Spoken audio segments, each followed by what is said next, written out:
If you've played a multiplayer Valve game, you will at some point have come in contact with a zombie survival mode.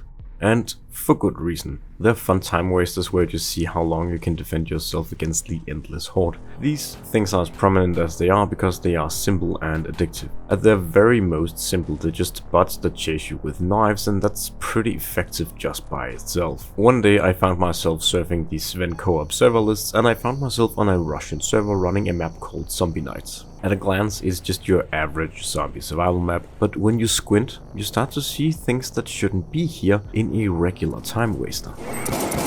In-depth survival mechanics, zombies that are very hard to kill, a goal of surviving 3 days, and a plot about a very mysterious bunker underneath the map that has a very big door inside it, and different things that need to be activated in order to open that door.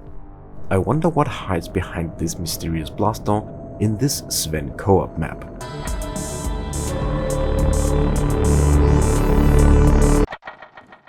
The blast door we need to get to is beneath the factory, which is the big tall building that you can see from pretty much everywhere on the map. It's a siren's call though. At any given point it's gonna be full of both zombies and murderous Russians, so just getting near it is a good way to catch a bullet, at least in theory. Just like real life, these Russians are terrible shots and they flee at the faintest signs of resistance.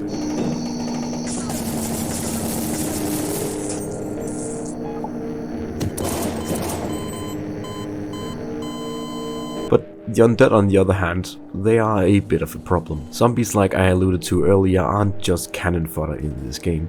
Even the slowest and dumbest one take quite a few bullets to take down if you don't aim for the head, and they have a fast variant that for obvious reasons is even more trouble. And then there are the behemoths that are not only just faster than you, but also much more durable than all the other zombies that you will be facing. If we get in the crosshairs of one of these, we're pretty much fucked. And inside the factory, it's absolutely crawling with them. We will have to get through them at some point, but to do that we will need food and we will need bullets. A hunger is one of 3 meters, but the other 2, they're mostly irrelevant. You can tank up on your thirst meter by just getting close to the edge of the water without getting into the water. And the other meter is infection, which won't be an issue unless you go swimming or get spit on by a zombie, which is not something that happens a whole lot. The way to find bullets and food is to keep an eye on the shipments that are being literally dropped from the sky and then picking up one of them. But that's easier said than done.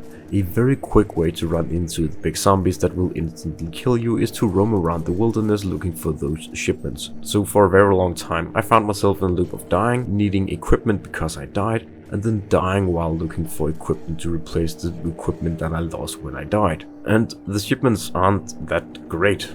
Aside from the mandatory food that you need, they seem to spawn a lot of handguns and not a lot of bullets, and a few miscellaneous items like a crossbow and grenades. The latter in its defense is really effective against the big zombies though. But it just didn't seem like there was any efficient way to grind the kind of gear that I needed to make an assault on the blast door doable. And I had a hard time grasping how other players were managing to accumulate sweet arsenals of mega death and how they could just blast through the big zombies of death with no issue. But then I got it. On one of my many deaths, I found myself in the spawn lobby where all the information about how to play the game is. But it's all in Russian. But then I of course found a button that said English and I pressed it and it changed all of the fucking signs into English. Fuck me. Anyways, it turns out that I missed out on a very important feature running on this server. The buy menu. Every time you kill a zombie you get rubles, and you can use these rubles to buy guns, ammo, explosives and even healing items, which is a whole other thing that I won't go into.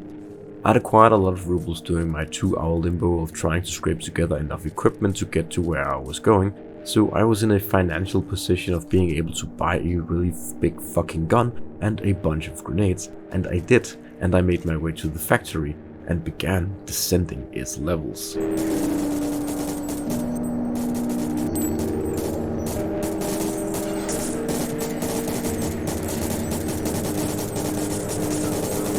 And wouldn't you know it, I ran into someone else down there, a fellow named Lockjaw, a veteran of the server, who had seen me poke around down here and had wondered himself what this place was. So we teamed up and we began investigating.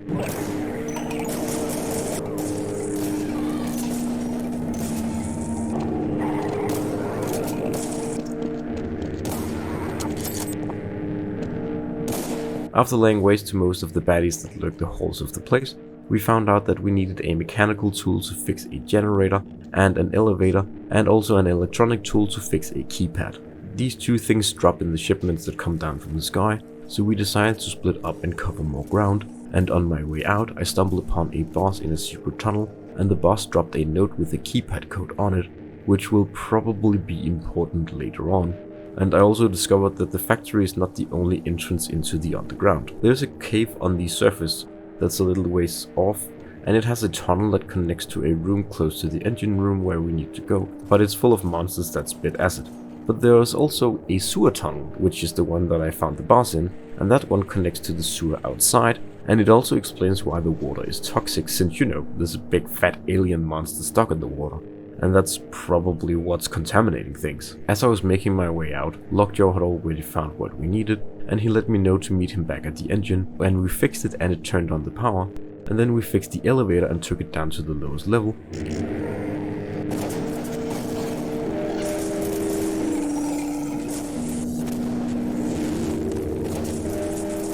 And here we blasted an army of baddies and then fixed the keypad and punched in the code and gained entrance to the blast door.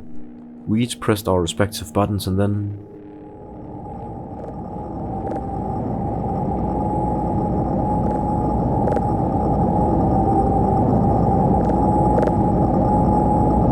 nothing.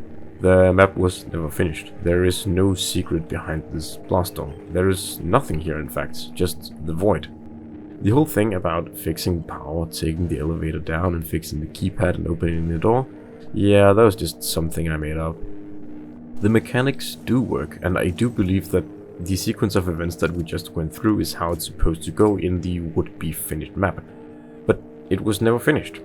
The elevator works just fine without the power being turned on, and the door with the keypad is opened by default. But it's a good story, right? An old Half-Life map on a weird Russian server that's full of violent gopniks has a secret blast door underneath it that requires teamwork and cooperation to open, something that's antithetical to what is going on above ground, where everyone is in it for themselves and tearing each other apart. For decades by this point, I've tried to explain to people that aren't in the know what it is about Half-Life and its community that's so magical. And this is it. It's the fact that you can, on a random server with 6 people, 5 of whom don't speak English, still manage to find a friend and get up to some shenanigans and put your heads together and try and solve a puzzle using clues that a map maker left behind 8 years ago. This is it. This is why it's a magical game that retains a passionate and hardcore audience of fans even to this day.